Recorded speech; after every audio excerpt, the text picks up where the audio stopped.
Alhamdulillah thumma alhamdulillah. Alhamdulillahilladzi bi ni'matihi tatimmus shalihat wa bi fadlihi tatanazzalul khairat wal barakat wa bi taufiqihi tatahaqqaqul maqasid wal ghayat alladzi hadana li hadha wa ma kunna linahtadiya laula an hadana Allah. Asyhadu an la ilaha illallah wahdahu la syarika lah wa asyhadu anna Muhammadan abduhu wa rasuluh.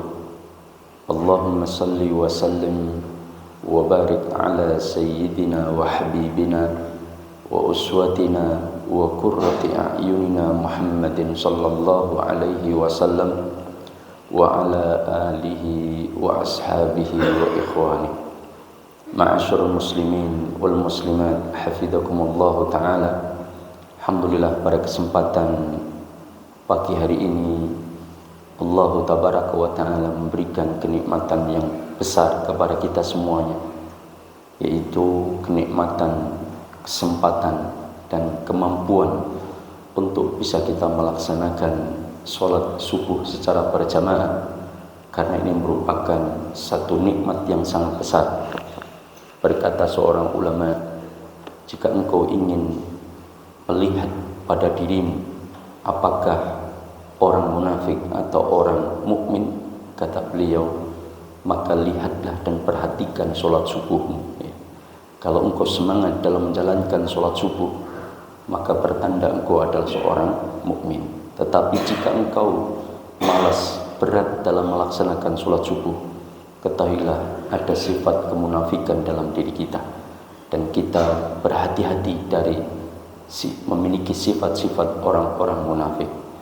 Rasulullah sallallahu alaihi wasallam mengatakan, "Athqalu salatu 'alal munafiqina salatul isya wa salatul fajar."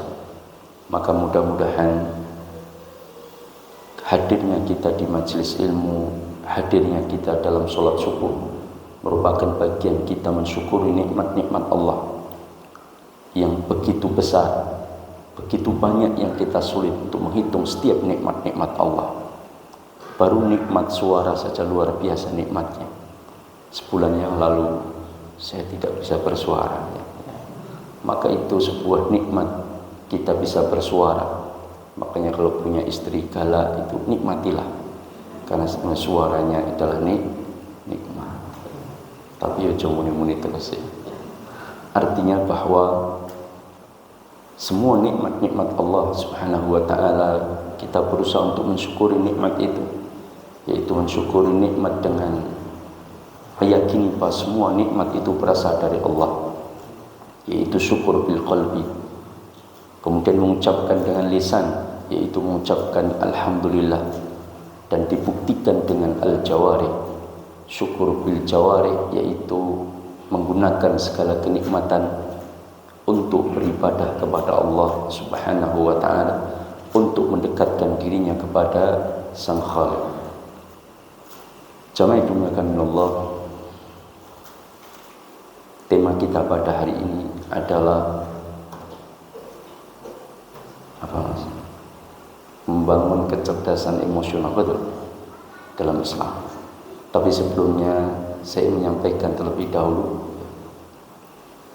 tentang satu pertanyaan dari salah seorang jamaah.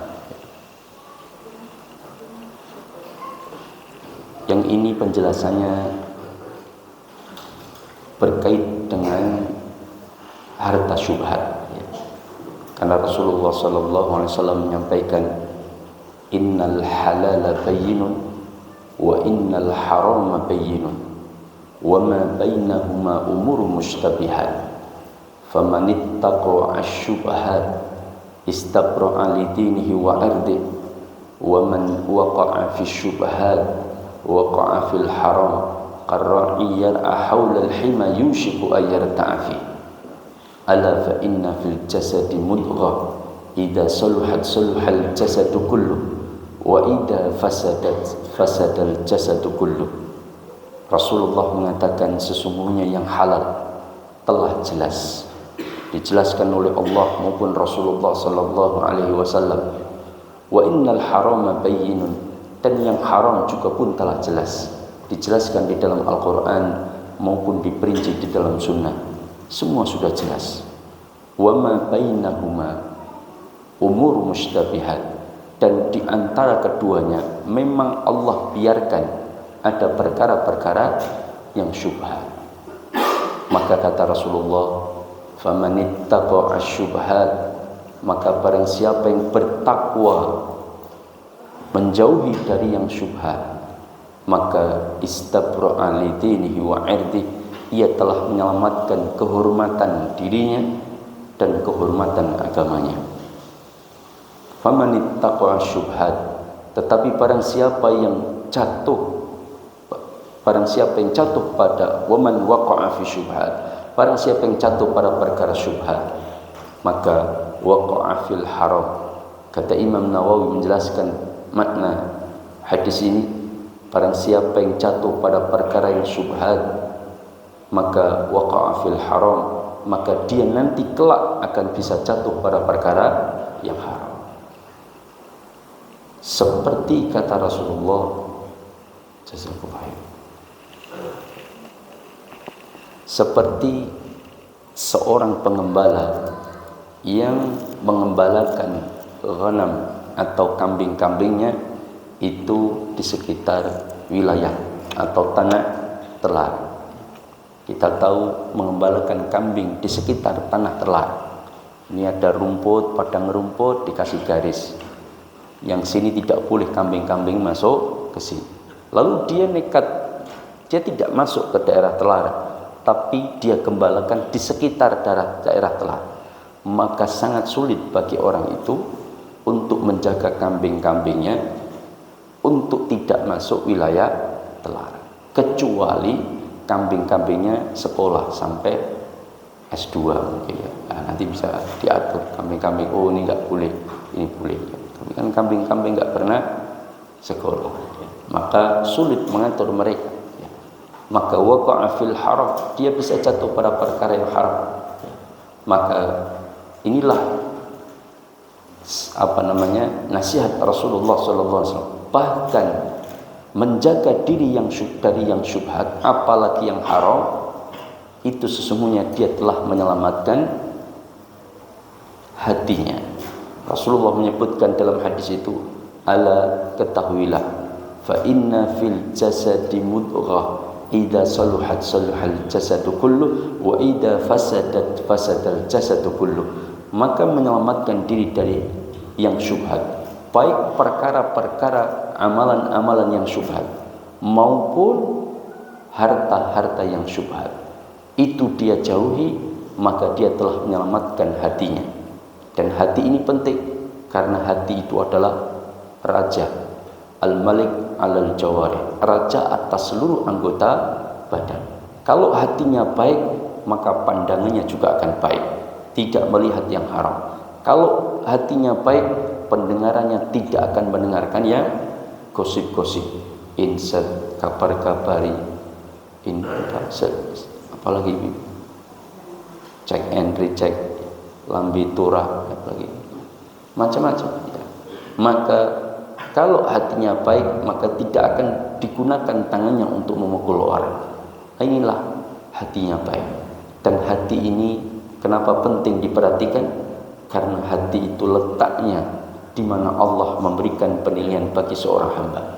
Innallaha la yanzuru ila suwarikum wa ajsamikum wa amwalikum walakinnallaha yanzuru ila qulubikum. Allah itu tidak akan melihat rupa kalian, tidak melihat jasad kalian, tidak melihat harta-harta kalian dalam menilai seorang hamba tersebut, tetapi Allah menilai hamba itu pada hatinya. Makanya ada satu hadis yang sangat terkenal, di mana hadis itu diawali dengan sumpah Rasulullah SAW. Kalau sebuah hadis, sebuah ayat, sebuah surah itu diawali dengan sumpah, itu menunjukkan betapa pentingnya informasi tersebut. Kayak Allah bersumpah di dalam Al-Quran, sumpah terbanyak ada di dalam surah apa itu? Surah apa? Al-Ikhlas atau An-Nas? Al-Ikhlas atau Anas? Asy-Syams. Wasyamsi wa duhaha wal qamari idza talaha wan nahari idza jallaha wal laili idza yaghsha was samai wa ma banaha, sampai 11 kali Allah bersumpah. Wasyamsi wa duhaha, demi matahari dan demi waktu duha. Wal qamari idza talaha, demi bulan. Sampai Allah bersumpah 11 kali baru Allah menyampaikan satu perkara yang amat teramat sangat penting untuk kita perhatikan. Apa? Qad aflaha man zakka. Beruntunglah orang yang mensucikan hatinya, mensucikan jiwanya. Itu menunjukkan bahwa sesuatu itu sangat penting. Maka Rasulullah juga bersumpah, fa wallahu alladzi la ilaha illa ghairu. Kalau Allah bersumpah boleh dengan ciptaan-ciptaannya, matahari, bulan, waktu duha, waktu asar, demi waktu malam, macam-macam Allah bersumpah dengan ciptaan-ciptaannya. Tetapi kalau seorang hamba hanya boleh bersumpah dengan nama Allah Subhanahu wa taala. Bersumpah atas nama selain Allah, jatuhnya yaitu terjadi kesyirikan, tidak boleh ya. Karena saya pernah mendengar dan melihat ada seorang artis bersumpah ketika mendukung salah satu calon presiden ya. Dia bersumpah demi Surti, ibuku yang telah mati. Itu enggak boleh. Kenapa? Karena dia bersumpah atas nama selain Allah. Itu jatuhnya syirik. Nah, maka bersumpah hanya boleh dengan nama Allah. Tallahi, wallahi, billahi, walladzi nafsi biyadihi. Itu boleh. Itu menggunakan nama-nama Allah atau mengisyaratkan kepada Allah Subhanahu wa taala. Dan Rasulullah bersumpah, walladzi nafsi biyadi, demi jiwaku ada di tangan Allah. Inna ahadukum la ya'malu bi amali ahlul jannah hatta ma yakunu bainahu wa bainaha illa dhira fayasbiqu alaihi alkitab fayamalu bi amali ahlun nar fayadkhuluha. Ada orang yang mengerjakan amalan-amalan ahli surga sampai dari dia balik sampai dia menjelang wafat. Tetapi apa? Ketika di akhir hidupnya dia melakukan satu amalan keburukan dan Allah wafatkan dia di atas amalan keburukan dan Allah masukkan dia ke dalam neraka. Kok bisa orang yang beramal baik banyak, beramal soleh dari sejak balik sampai mau meninggal, lalu kemudian dia berbuat buruk, Allah wafatkan dia saat berbuat keburukan dan Allah masukkan dia ke dalam neraka. Tapi ada pula yang dibalik, sejak balik sampai mau meninggal amalannya amalan ahli neraka, mendemain meto mateni ya, pokoknya moli-molah ya, dikerjakan. Mampir bola bali ning buri mana ibu? RRI ya, misalnya. Dia banyak melakukan maksiat, tapi di akhir hidupnya dia menangis, dia bertaubat, lalu dia melaksanakan amalan ahlul jannah. Sholat, baru seminggu sholat, belajar sholat, baru seminggu sholat, nangis-nangis, kemudian ketika sujud meninggal, dan Allah pun masukkan dia ke dalam surga. Kenapa demikian? Karena semua itu letaknya ada di hati, kata sebagian ahli tafsir.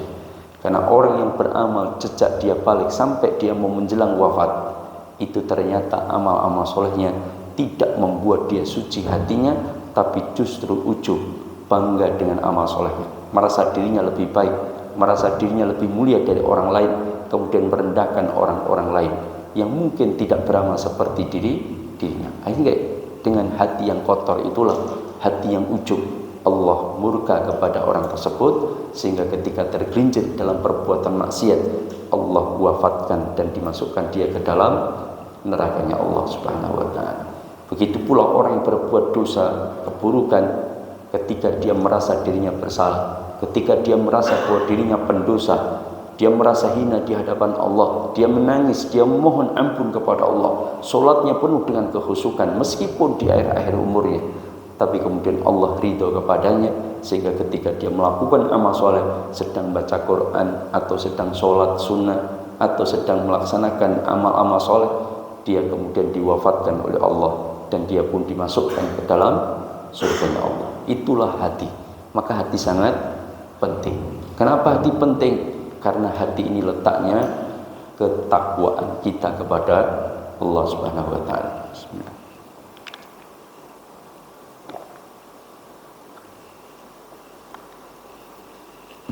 Karena hati itu sangat penting di dalam membina dan menumbuhkan ketakwaan. Nah, saya kembali ke pertanyaan. Ini pengajian diawali dulu pertanyaan. Pertanyaan dari saya yang jelaskan ya saya. Gitu. Nah, pertanyaan begini, Ustadz, saya itu kemarin dipanggil notaris beberapa waktu yang lalu, dan keluarga besar kakak kandung saya yang tanya ini sudah tua ya, umurnya perkiraan saya 70-an. Kemudian ternyata saya dapat warisan karena kakak saya meninggal, hanya meninggalkan istri, tidak punya anak, dan saudara satu yaitu saya ya. Karena kalau seseorang meninggal tanpa memiliki anak, kemudian orang tuanya tidak ada, terutama ayahnya, kemudian kakek dari jalur ayahnya juga tidak ada, maka harta warisan jatuh ke tangan istri 1/4 dan kepada saudara ya. Saudara sisanya dia mendapatkan harta warisan juga. Maka ketika itu saya diberitahu jatah warisan saya itu sekitar 1 miliar ya. Kata atau tidak? Banyak. Pernah megang uang 1 miliar? Belum ya. Nah, kapan-kapan kalau pas ke bank pinjem mbaknya, mbak saya pinjam uangnya 1 miliar, cuma megang tok ya, biar saya ditanya, Ustaz pernah megang uang 1 miliar? Sudah kan ya. Nah, ketika beliau dapat uang 1 miliar, beliau baru tanda tangan karena ada aset yang mau dijual. Nantinya jatah beliau, uang dari hasil penjualan aset itu 1M. Maka saya tanda tangan, Ustaz. Setelah itu saya bertanya pada diri sendiri, apakah saya akan ambil harta itu atau tidak?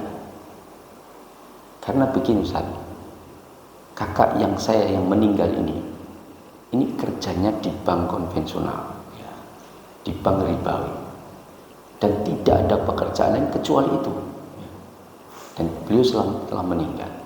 Nah, akhirnya saya ragu-ragu, saya tanya beberapa Ustaz B, Ustaz D, semua menjawab tinggalkan, jangan diambil.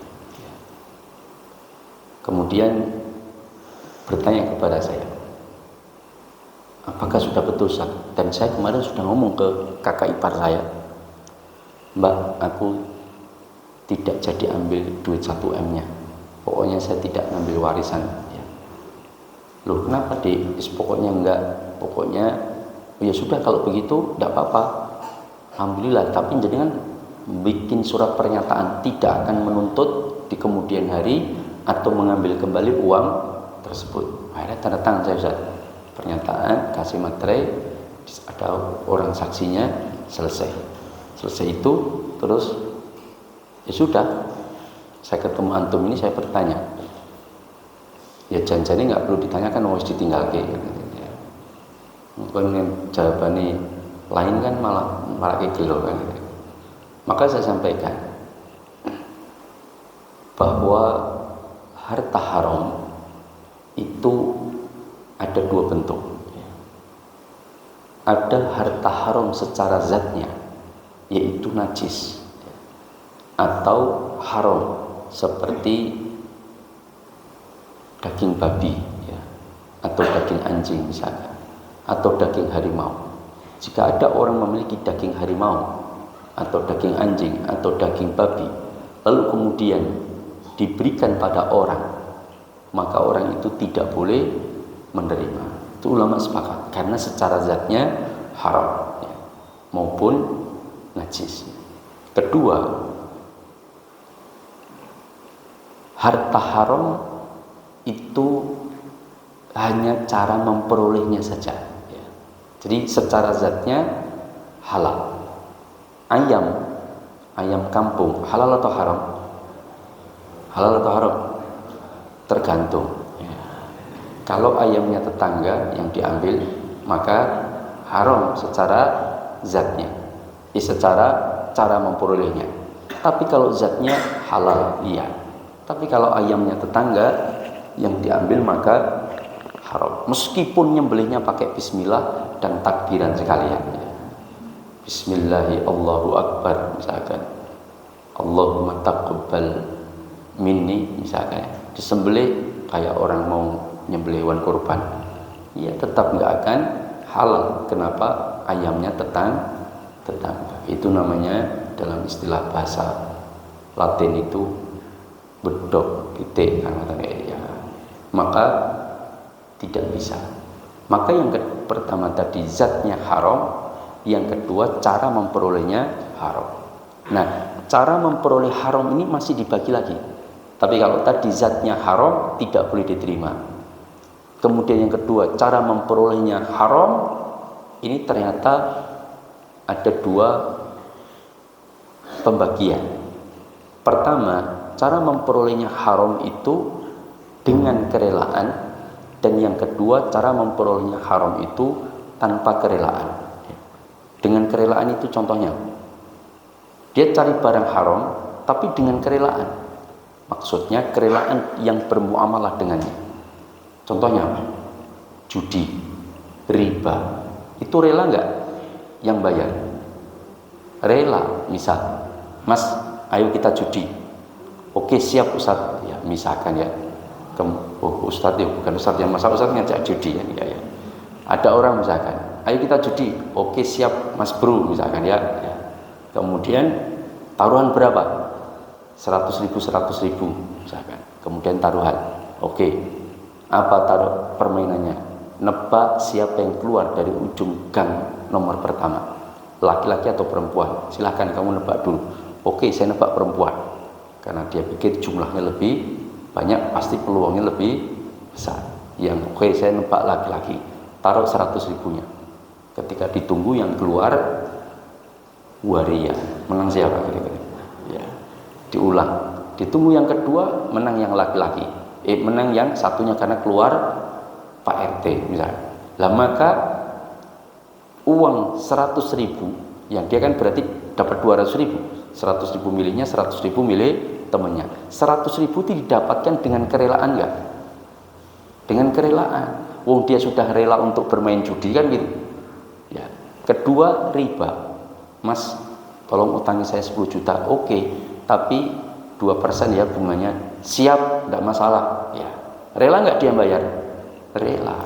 Nah, ini dibedakan para ulama. Harta haram yang didapatkan dengan kerelaan dengan harta haram didapatkan dengan tanpa kerelaan. Harta haram yang didapatkan dengan tanpa kerelaan banyak. Rampok, malak orang, ya, kemudian ngutil, ya, kemudian nyuri, ya, itu adalah harta haram yang didapatkan dengan kerelaan. Masuk tempat wisata nggak bayar, bludus, ya, itu harta haram yang didapatkan dengan ketidakrelaan. Beli makanan di warung, ngambil dua-dua, tempenya dua, apa-apanya dua, ketika ngomong pulo mangan kali tempe, kali bakwan, kali pisang goreng, kali kerupuk pun niku ya. Dia melakukan apa namanya tauriyah ya. Membahasakan seolah-olah dengan kan itu kan kali itu kan juga artinya dengan ya. Bisa dua bisa dengan. Jadi tempe sama bakwan sama kerupuk kan itu kan tambahannya sama menduan. Padahal yang dimaksud dia itu menduan dua, tempe dua, bakwan dua, pisang goreng dua, kerupuk dua. Kan bahasanya tempe kali bakwan kali kan itu kan ya supaya mengecoh penjualnya. Nah, loh, tapi kan nanti di akhirat kan saya bisa berhujah Ustaz. Saya sudah ngomong ke penjualnya dua, dia saja yang nangkapnya salah kan, ya, tapi niatmu berbohong, ya, jelas tidak boleh. Ini ilmu yang diajarkan teman saya waktu saya masih aliyah, ya. Tapi nggak saya praktekkan, ya. Tapi teman saya meraktekkan terus, ya, di kantin. Jadi supaya penjualnya terkecoh. Nah, jadi ada dua cara yang mendapatkan haram, yaitu tadi dengan kerelaan dan tanpa kerelaan. Nah, kalau tanpa kerelaan tidak boleh diterima itu pemberian. Misal ada orang ngerampok, habis itu kaya, terus sebagian hasil rampokan dikasihkan panjenengan. Mas, niki ada 100 juta buat panjenengan. Kok ya, ini ampun ngomong-ngomong nggih, kula bar ngerampok niki etuk 3M. Kula gandeng kanca jenengan kentel, kula kei 100 yuto. Haram diterima. Kenapa? Dia dapatkan dengan ketidakrelaan. Nah, sekarang bagaimana dengan harta didapatkan dengan kerelaan? Dengan kerelaan pun dibagi dua. Loh, para ulama itu sangat rinci menjelaskan. Apa?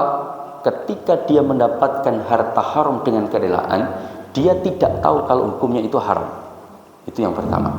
Yang kedua, dia sudah tahu kalau dia harta yang didapatkan dengan kerelaan itu haram. Nah, ada pendapat sebagian para ulama, kalau ada harta haram yang didapatkan dengan kerelaan, tapi sudah tahu orang itu mendapatkannya dengan cara yang haram, maka tinggalkan. Ya. Ini pendapat sebagian ulama. Lah kalau kita diberi, lebih utama tinggalkan. Ini pendapat sebagian ulama yang lain. Nah, sedangkan harta haram yang didapatkan dengan kerelaan tanpa dia tahu kalau itu haram, maka sebagian ulama mengatakan jika engkau diberi dari harta itu tidak mengapa engkau terima. Ini pendapat sebagian. Bahkan andaikan orang itu tahu bahwa harta itu haram tapi nekat mencarinya terus diberikan kepada orang lain, apakah orang lain itu boleh menerima? Ada dua pendapat sahabat. Pendapat Ibnu Mas'ud boleh. Yang tidak boleh adalah orang yang mengambilnya. Orang yang mengambil riba misalkan, lalu kemudian dia pakai untuk dirinya dan keluarganya, haram bagi dia. Tapi ketika diberikan pada orang lain, tidak mengapa. Ini pendapat Ibnu Mas'ud. Ya. Tetapi pendapat Abu Bakar tidak. Beliau lebih condong mengeluarkan, tidak menerima. Seperti kasus yang terjadi, dia diberikan makanan, ternyata hasil perdukunan. Perdukunan itu yang bayar rela atau tidak?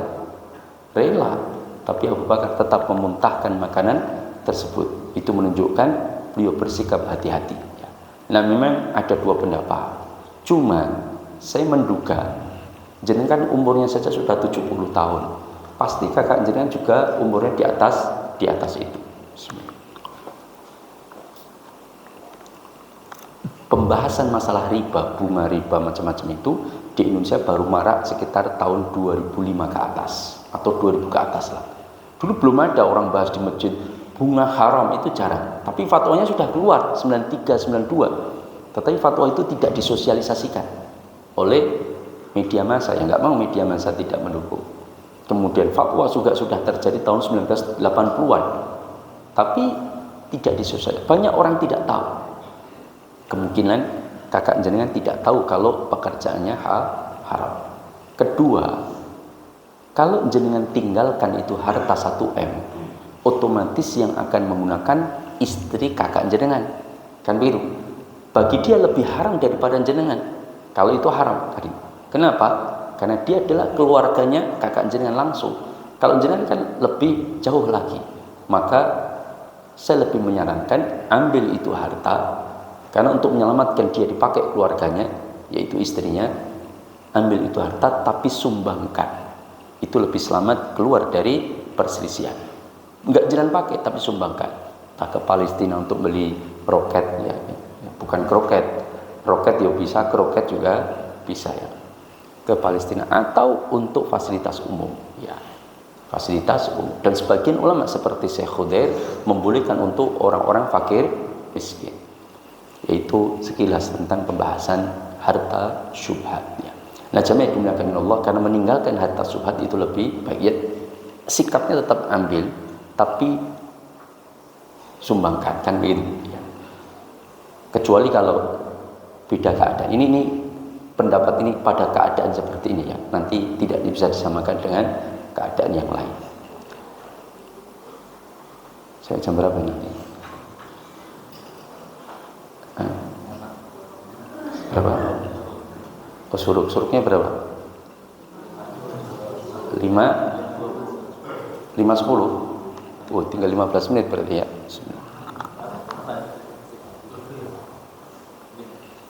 Ya, kita akan bahas tentang kecerdasan emosional. Begini, agak singkat. Sebagian para pakar pendidikan dan psikologi itu mengatakan bahwa kecerdasan itu secara umum dibagi dua. Satu, kecerdasan intelektual, yang kedua kecerdasan emosional. Kecerdasan intelektual itu ya matematika, fisika, kimia, wawasan, analisis dalam sebuah kasus. Itu kecerdasan intelektual. Contoh misalkan, jika ada 8 bebek dikali 2, digunung 3, digoreng 4, tinggal berapa? Tinggal berapa? 9. Yang lain? Jadi ada bebek 8 dikali 2, digunung 3, di sawah 4, di sawah 4 lah, nggak usah digoreng, di sawah 4, ada berapa?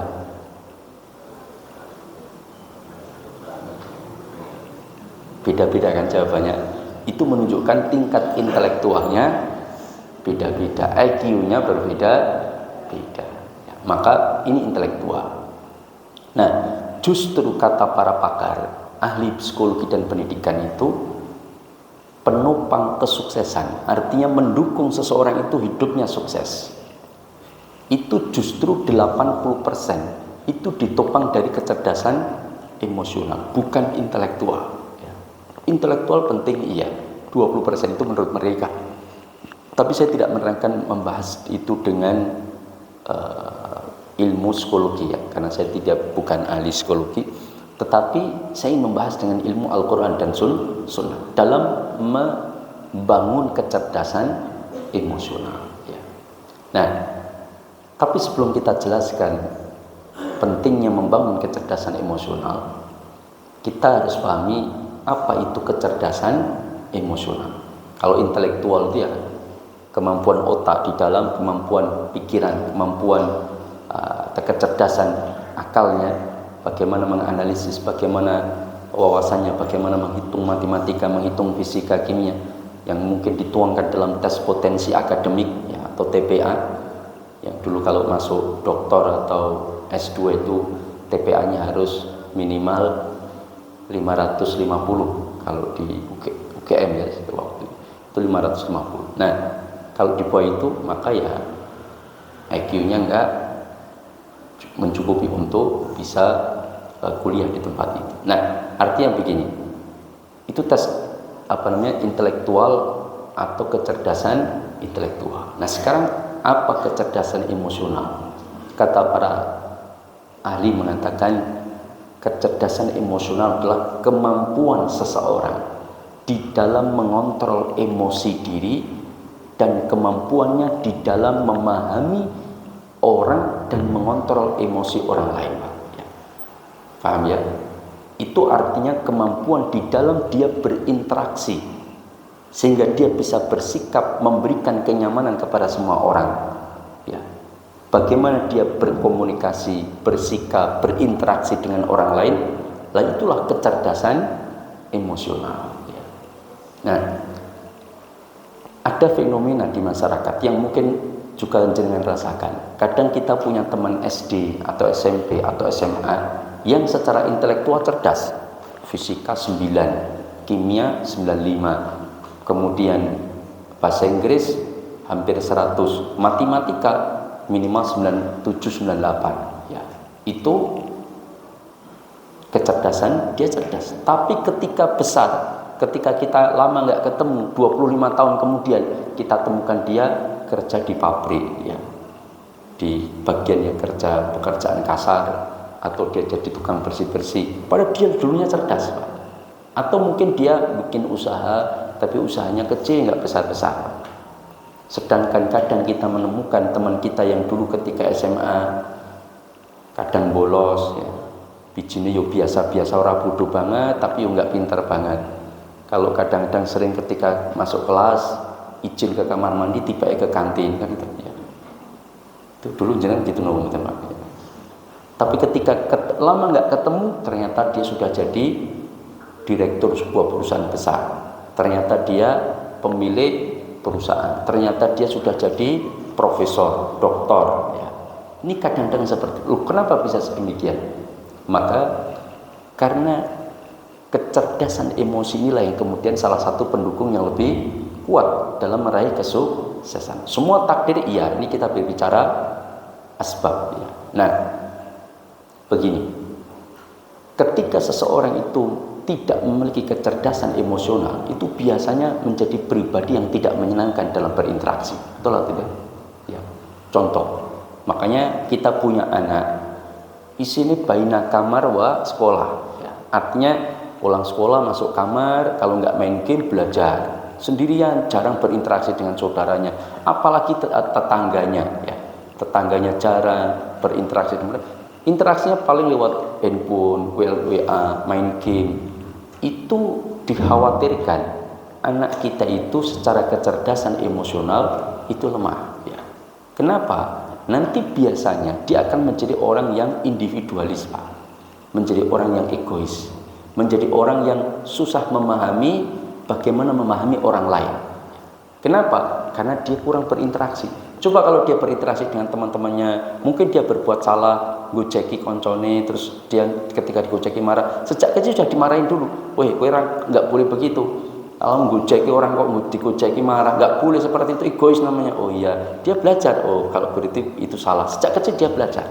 Kemudian kalau dia melihat kasus-kasus teman-temannya atau lingkungannya, dia melihat, dia belajar di sana. Sehingga dia kedewasaannya akan lebih tertata. Dia berinteraksi juga lebih memahami antara karakter teman-temannya. Oh, bagaimana orang seperti ini disikapi. Oh, kalau begini orangnya begini, sikap kita harus bagaimana. Itu dia paham. Kenapa? Belajar dari pengalaman selama dia tumbuh dewasa dengan berinteraksi dengan banyak teman-temannya. Tapi kalau dia cuma di rumah saja, apalagi di rumah interaksinya sama cuma orang tua sibuk sendiri, kemudian anaknya dimanja, hanya pegang HP, ya sudah, nanti dalam berinteraksi dia tidak punya kecerdasan emosional. Nah, ini membahayakan. Nah, karena orang yang tidak cerdas dalam emosional, tidak mampu mengontrol dirinya dan tidak mampu memahami karakter orang dan bagaimana berinteraksi dengan mereka, atau menguasai atau memahami, mengontrol orang lain, maka ini bisa berakibat fatal. Kita tahu di Solo ini pernah terjadi kasus kan, ketika seseorang tidak mampu mengontrol emosi, kerugian yang dialami miliaran. Ya. Ada orang di Solo ini, di sekitar Manahan, naik mobil mewah. Saya nggak tahu mobilnya apa, yang jelas disebutkan dalam berita itu naik mobil mewah, kesenggol seorang pengendara motor. Ya. Entah yang nyenggol mobilnya atau motornya nggak tahu, yang jelas pemilik mobil marah. Ya. Dia minta maaf, tapi ternyata yang punya motor nggak merasa bersalah. Maka akhirnya si motor tetap berjalan. Ya. Ketika dia disuruh minta maaf nggak mau berjalan.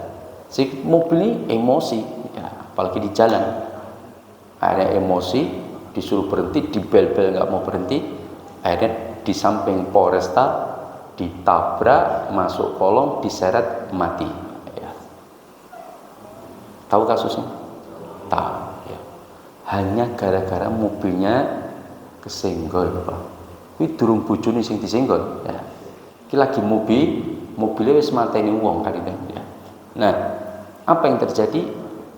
Masuk koran, namanya tercemar, perusahaannya pernah diboikot sebagian kaum muslimin, kemudian keluar duit miliaran harus mengganti kerugian kepada keluarga korban sekian banyak, entah katanya 1, sekian M, kemudian belum bayar kasusnya, bayar ini bayar sana untuk bisa tidak dipenjara, wes macam-macam. Siapa yang rugi? Dia sendiri, gara-gara tidak mampu mengontrol emosi. Pernah juga datang ke rumah saya 3 orang, 2 perempuan 1 laki-laki. Perempuan ini mengantarkan laki-laki dan perempuan. Ustadz, ini saya mengantarkan teman saya satu alumni Ustadz, satu leting. Beliau ini mau rujuk dan beliau sudah bercerai dan cerainya sudah 2 tahun. Ini mau rujuk. Oh, mau rujuk, ya rujuk saja, tapi nikah ulang sebab masa iddah sudah berakhir. Ya. Nanti ada mahar, ada saksi, nikah ulang. Ya, ya nggak usah. Kalau suratnya sudah cerai ada, ya berarti nikah ulang di KUA. Kan tinggal udah di KUA aja, cukup yang penting ada saksi, ada wali, ada mahar, kemudian beberapa orang panggil, sudah cukup, nggak usah ngadakan acara walimatul urus lagi, nggak usah. Udah biasa saja. Tapi Ustaz, ini sudah ditalak 3 kali. Waduh, kalau sudah talak 3 kali berarti talak bain, sudah tidak bisa kembali, kecuali dinikah dulu orang lain, setelah dinikahi dicerai alamiah, bukan direkayasa, baru punya kesempatan balik lagi. Lah nanti kalau nggak dicerai Ustaz, ya sudah, cari yang lain kan. Ya, itulah resiko kenapa menceraikan sampai 3 kali. Ya. Yang perempuan jawab, tapi Ustaz, dia menjatuhkan talak itu 3 kali sekaligus, bukan sekali rujuk, enggak. Maka saya tanya, loh kok bisa 3 kali sekaligus? Maka mantan suaminya jawab, lah dia nantang Ustaz waktu itu. Mas, talak dijatuhkan langsung 3 kali. Misalkan ya, kamu tak cerai, 3 kali sekaligus tak talak kamu. Itu adalah talak yang dilarang. Talak bid'i kata para ulama, talak bid'ah. 2, mentalak istri dalam keadaan datang bulan juga tidak boleh. Jadi mentalak istri itu enggak sembarangan, gacok, calco, cerai enggak bisa ya. Kemudian yang ketiga, tidak boleh mentalak istri dalam keadaan hamil, tidak boleh. Yang keempat, mentalak istri dengan main-main, bercanda juga tidak boleh, karena itu tetap jatuh. Nah, yang kelima, mentalak istri dalam keadaan suci tapi digauli dulu. Misalkan ya, besok rencana dicerai, malamnya ba'da isya sampai subuh digarap sih ya, kan ngoten Mas ya. Habis digarap rampung baru dicerai. Itu talak bid'i, itu talak yang tidak diperbolehkan. Kecuali kalau memang habis berhubungan terus terjadi pertengkaran, talak itu beda lagi, paham ya?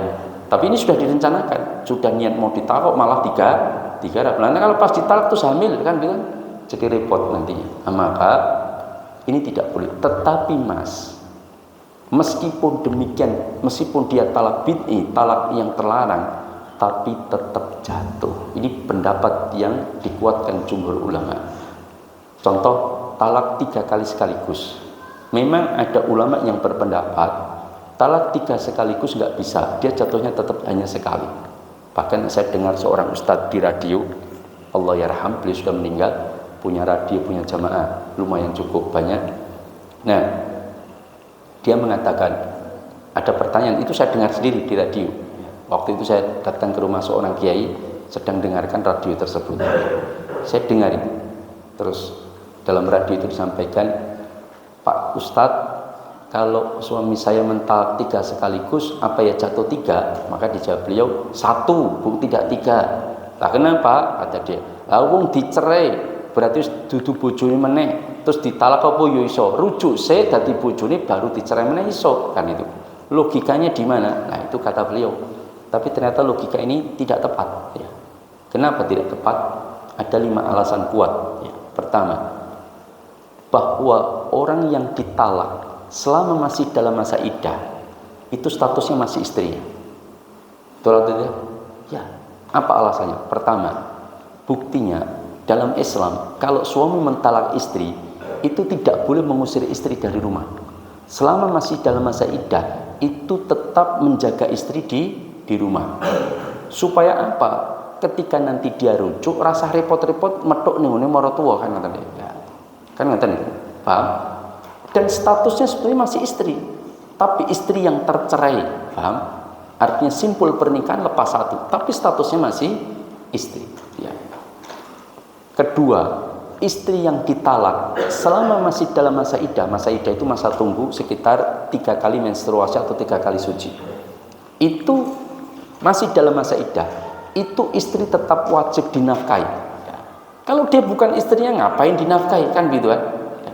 Ketiga, seorang istri yang ditalak 1 atau 2 talak raj'i dan masih dalam masa iddah, itu ketika masih dalam masa iddah suaminya mati, habis mentalak, karep mentalak istri terus arep nikahi janda kembang sebelah RT, ternyata kedisian Pak RT spot jantung malah mati. Ya.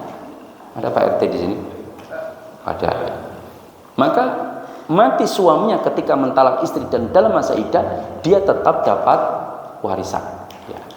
Yang kelima, bahwa istri yang ditalak, dicerai oleh suaminya, ketika rujuk dalam masa iddah, nikah ulang enggak? Tidak. Lah kalau dia bukan istri enggak boleh. Masa nikahi orang cuman teklek kecemplung kalian bangi golek aku balen karo kowe. Terus berhubungan suami istri, ya enggak boleh kalau itu bukan istrinya. Seharusnya nikah ulang. Paham? Logikanya kan enggak masuk. Dia mengatakan sudah dicerai kok langsung dicerai lagi, ya nggak bisa. Wong sudah dicerai itu berarti bukan istrinya kok dicerai lagi, ya nggak bisa. Wong dicerai itu selama masih dia tetap istrinya. Buktinya apa? Ketika dia cerai paginya, sorenya rujuk, dia nikah ulang nggak? Enggak, cuman bilang dek balen, udah jadi istrinya sempurna lagi. Itu menunjukkan dia masih istrinya. Kalau bukan istrinya, ya harus nikah ulang. Mana ada janda sebelah, dek kowe dadi bojoku ya. Oh iya Mas, ayo mlebu kamar. Bisa? Ya enggak bisa. Harus nikah dulu, ada mahar, ada saksi, ada wali. Nah, maka ini menunjukkan dia masih istri. Maka ketika ditalak 1, dia tetap masih istri, tapi simpul pernikahan terlepas 1. Tapi terikat masih istri. Ditalak lagi jatuh kedua, simpul kedua lepas. Ditalak lagi sudah sempurna. Maka sudah talak baik. Nah, itu dan ini pendapat lebih roji. Nah, maka saya sampaikan, lah kenapa bisa mentalak 3 sekaligus? Bikin Ustadz, karena dia nantang-nantang. Ya, waktu itu dia bilang, Mas, ketika kami tengkar, wes aku njaluk cerai. Sudah, saya nggak mau lagi sama jenengan. Ya. Wes telenan telu sisan ora sah ping pisan. Ben gampang diurus ning pengadilan. Saya sudah mau menghindar, Ustadz. Saya mau keluar rumah, saya diam aja. Tapi dia nyegat saya.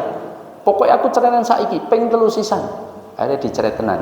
Setelah dicerai tenan 3 kali, 2 tahun berpisah, kangen. Ya. Ternyata golek ganti yura gampang.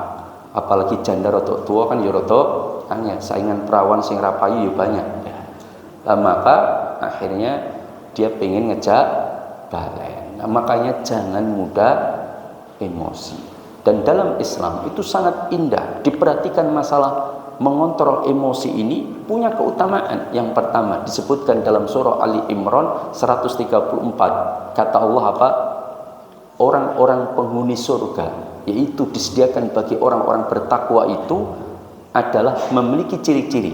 Alladzina yunfiquna fis-sarra'i wad-dharra. Yang kedua wal kadhiminal ghaidha wal 'afina 'anil nas. Bayangkan Allah sebutkan ciri penghuni surga itu al-kadhiminal ghaidha wal 'afina 'anil nas. Orang yang mampu menahan amarah. Bukan dihilangkan, karena marah itu fitrah basyariah, enggak bisa dihilangkan, tetapi ditahan. Kalau ada seorang suami mendapati istrinya berzina, marah enggak? Marah enggak? Marah. Kalau enggak marah enggak normal itu suami. Tetapi jangan diluapkan amarahnya. Misalkan istrinya berzina dipanggil, "Dek, saya dapat laporan kamu berzina, betul enggak? Ada fotonya, ada saksinya, ada videonya. Ya. Kamu betul nggak berzina? Betul Mas. Ya. Berapa kali? Ping 3 mawon. Ya. Karo sopo? Kali satpam pisan, tukang ojol pisan, kali konco sekolah pisan. Oh ya. Maka suaminya bilang, "Dek, bertobatlah, itu dosa besar. Apalagi kamu sudah menikah, terus secara Islam hukumnya dirajam. Tapi di sini tidak diterapkan hukum rajam. Maka cukup engkau bertobat kepada Allah. La taqnatu min rahmatillah, jangan berputus asa dari rahmat Allah. Maka bertobatlah, mudah-mudahan Allah mengampuni dosamu. Tapi kamu haid enggak? Enggak Mas. Ya sudah, kalau begitu dulu ku nikahi baik-baik, maka hari ini saya mohon maaf tidak bisa menerima, maka kamu tak cerai baik-baik. Marah nggak dia? Marah. Emosi nggak? Tidak. Nah, itulah orang yang cerdas dalam mengontrol emosi. Tapi kalau dia tidak mampu mengontrol emosi, dapati istrinya berzina, dijambak, dipukul, ditendang, diviralkan, ya tidak? Inilah istriku yang sedang berzina, di hotel, digerebek, disyuting, diviralkan. Itu orang yang tidak mampu mengontrol emosi, nggak benar. Bagaimanapun mengumbar aib orang tidak boleh, meskipun itu memang aib betul, iya, harus dijaga. Apalagi itu mantan, apalagi itu istrinya, ya maka harus dijaga aib.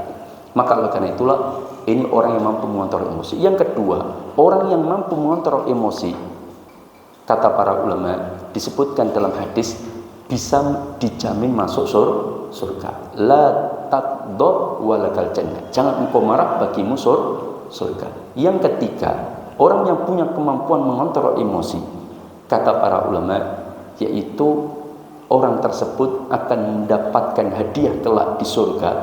Apa hadiahnya? Tahu nggak hadiahnya? Orang yang sering menahan amarah. Apa?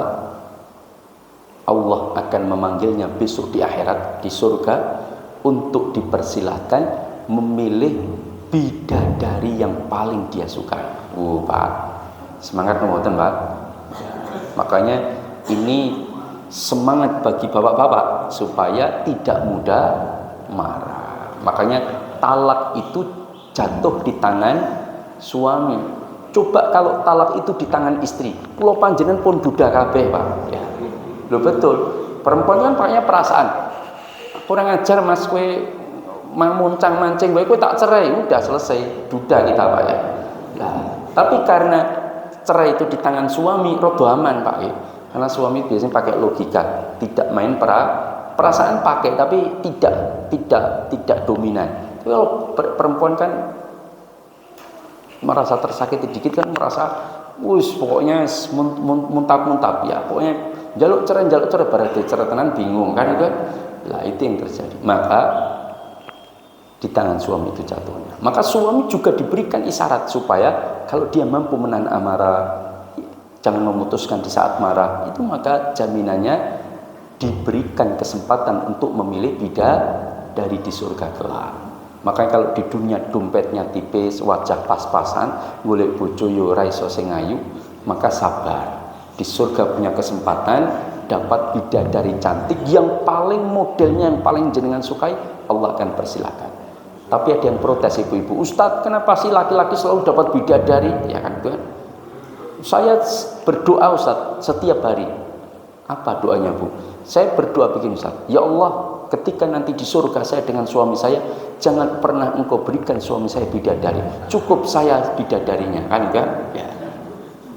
Kan boleh-boleh saja saya doa terus, loh boleh, siapa yang melarang? Silahkan jangan doa seperti itu. Tapi saya sarankan coba dikompromikan sama suaminya. Siapa tahu suaminya bilang, Dek, aku ning dunyo itu kowe rekoso tenan, mosok ning akhirat yo karo kowe meneh kan gitu ya. Ya. Yo itu bidadari rata-rata bahagia sithik kan itu ya. Ya siapa tahu kan. Maka saya sampaikan, Bu, jangan mikir terlalu jauh. Saya nanti kalau saya dapat suami saya dapat bidadari ayu-ayu kayak saya kayak begini, ya nanti saya ditinggal suami, saya depis di bawah pohon, suami oyak-oyakan sama bidadari, ya saya nggak bahagia Ustaz. Lah jangan mikirnya terlalu jauh, Mbak. Pokoknya masuk surga jangan bahagia, nggak usah mikir. Jangan kalau masuk surga itu jadi cantik jelita, jadi cantik luar biasa, nggak kalah dengan bidadari. Jangan khawatir, yang penting masuk surga. Wis belum tentu masuk surga, wis rekoso ning donya kan parah kan itu. Nah, maka sudah masuk surga sudah. Nah itu keistimewaan orang yang mampu menahan amarah. Yang terakhir, Rasulullah sampai mengatakan orang yang punya kemampuan di dalam hal-hal tertentu yang semua itu menunjukkan kontrol emosinya atau kecerdasan spiritual, itu kata Rasulullah, hurrima 'alan nar, diharamkan api neraka menyentuhnya.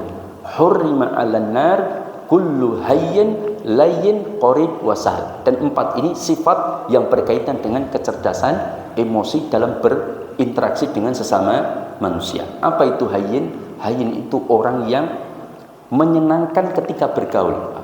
Itu hayyin.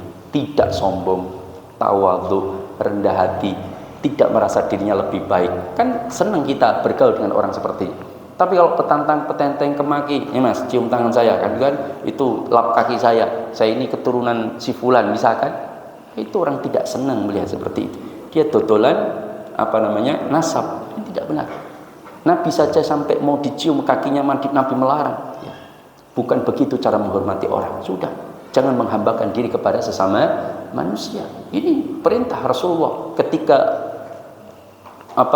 Mu'az bin Jabal diperintahkan berdakwah di negeri Yaman untuk satu urusan, pulang dia di Yaman tahu ada orang kalau menghormati itu dia sampai cium kakinya menghormati begitu, maka dia ingin praktekkan kepada Nabi.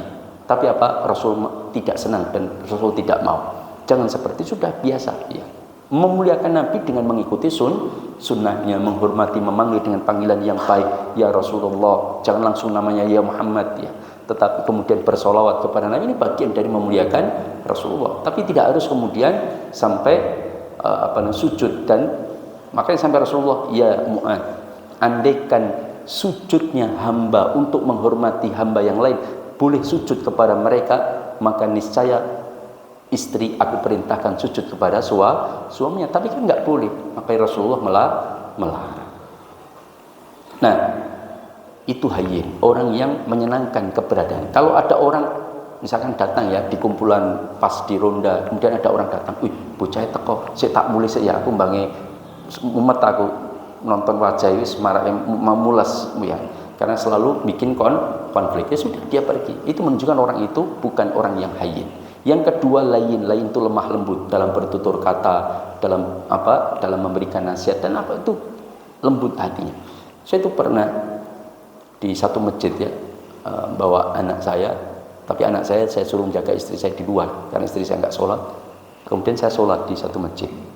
Ternyata anak saya itu masuk, padahal masuknya cuma ayah, cari ayah dia cari-cari di soft itu, dia jalan ketemu saya, dia duduk di depan saya, diam duduk di depan saya, nggak ngomong-ngomong lagi. Sudah sampai selesai, tiba-tiba ada takmir masjid, berdiri agak gemuk itu, anak sopo iki kan gitu kan ya.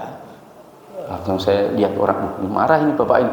Terus saya bilang, anak saya, Pak, Mas, tahu nggak Mas, ini masjid bukan pasar. Loh, padahal anak saya cuma jalan tok loh Pak, cari.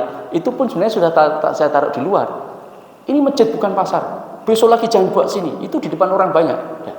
Bahkan ada salah satu jamaah yang mau berdiri, ibaratnya mau maki-maki bapak itu karena ustadznya di Senin, dia nggak tahu. Saya ustadz nggak tahu, nggak kenal saya. Ya. Kemudian saya bilang, udah diam jenengan. Dia terus mencaci memaki-maki terus, sudah saya biarkan. Kemudian saya berdiri, saya gendong anak saya keluar aja ditututi terus ya, sambil diunak-unak ya. Dan sudah saya biarkan, kemudian saya pulang.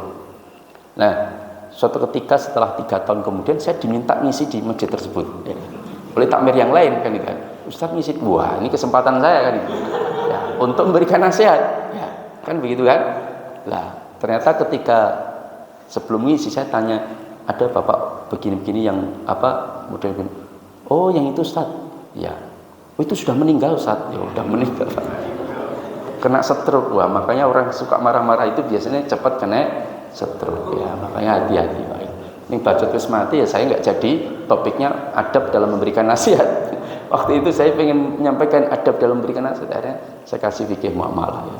Dan rutin saya ngisi di masjid itu ya, tapi bacot wis mati saya nggak jadi memberikan nasihat kepada beliau. Nah artinya bahwa lemah lembut itu penting. Kemudian yang ketiga kata Rasulullah, qorib itu orang yang gerak ya, semana, mudah bergaul, enak diajak ngomong. Kemudian yang terakhir yaitu sahal itu entengan. Mas utangi 5 itu unyo kan gitu kan ya. Terus kapan balik ke seminggu lagi, ketika ditagih seminggu piye duite dereng enten wis ora apa-apa, kapan kowe iso balik sebulan lagi ditagih gimana uang saya, wah dereng enten malah tinggu bojo kula tinggu tuku gelang anyar, wis rasah balik wae misalkan ya. Itu wonge gampangan Pak ya, enak diajak dimintai tolong juga gampang, itu orang sehal itu ternyata dapat jaminan diharamkan neraka menyentuhnya. Jadi orang dan punya kemampuan emosi, kontrol diri, enak dalam bergaul, itu ternyata jaminannya diharamkan neraka atas dirinya. Ya, makanya terakhir Pak ya, ini betul-betul terakhir ya, bahwa ketika seseorang itu emosi, ada cara yang dinasihatkan Rasulullah. Apa? Satu, jika kalian sedang emosi, karena emosi itu dari setan. Makanya Rasul mengatakan laisa syadidu bizur'ah walakinna syadid alladhi yamliku nafsahu indal ghadab. Orang ketika marah itu jiwanya dikendalikan setan. Makanya bukanlah seorang pemberani dikit-dikit tak celurit sampean, tak pateni sampean. Itu bukan pemberani kata Rasulullah. Pemberani itu orang yang masih menguasai jiwanya ketika dia marah. Artinya tidak dikendalikan setan. Itulah pemberani.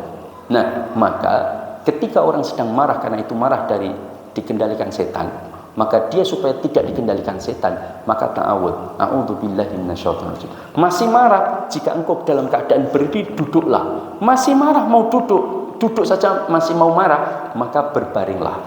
Itu cara jitu. Dan betul, saya itu jarang mendapati orang turun kelekaran itu karena nesu-nesu itu gak ada. Paham? Ada kan? Gak ada. Pasti ketika dia kelekaran sedang ada sesuatu yang salah, marah, dia berdiri maki-maki kan gitu kan. Jarang orang kelekaran karo muni-muni itu gak ada. Ya, makanya supaya dia meredam amarah, kelekaran. Kalau kelekaran masih ada kecenderungan untuk mau marah, sudah datangi air wudhu, kemudian sholat atau baca Quran, selesai. Nah, itulah cara mengontrol emosi kita. Wallahu ta'ala a'lam. Ada pertanyaan? Tidak ada Pak Ustadz? Alhamdulillah. Ada? Mau silakan. Bismillah. Jadi yang talak 3 itu menyebutkan talak 3 atau talak dan talak? Ya, kalau bahasanya dia menyatakan talak 3 sekaligus, sebetulnya saya lebih condong pendapat ulama yang ya tetap jatuh 3, karena ngomongnya 3. Meskipun lebih jelasnya memang dia mengucapkan kamu tak talak 3, tak cerai. Nah, itu lebih sempurna talak 3. Tapi jangan dilakukan, karena talak ini dibenci oleh Allah ya, karena tidak sesuai sunnah. Yumbu sekali setelah sekali golek-golek ternyata yo angel, wajah semengkeret, duitnya mepet, golek bojo anyar yo angel, kan iso balik meneh kan ngoten Pak ya. Ini langsung 3 sekaligus yang ternyata golek saingan yo kayak golek angel kan malah repot ya. Malah sendirian kan ya repot. Demikian ya. Wallahu ta'ala. Ada yang lain? Tidak ada, selang jagong ya. Demikian dari saya, mudah-mudahan bermanfaat. Aqulu qouli hadza wa astaghfirullah li wa lakum innahu huwal ghafurur rahim. Subhanakallahumma wa bihamdika asyhadu an la ilaha illa anta astaghfiruka wa atubu ilaik. Assalamualaikum warahmatullahi wabarakatuh.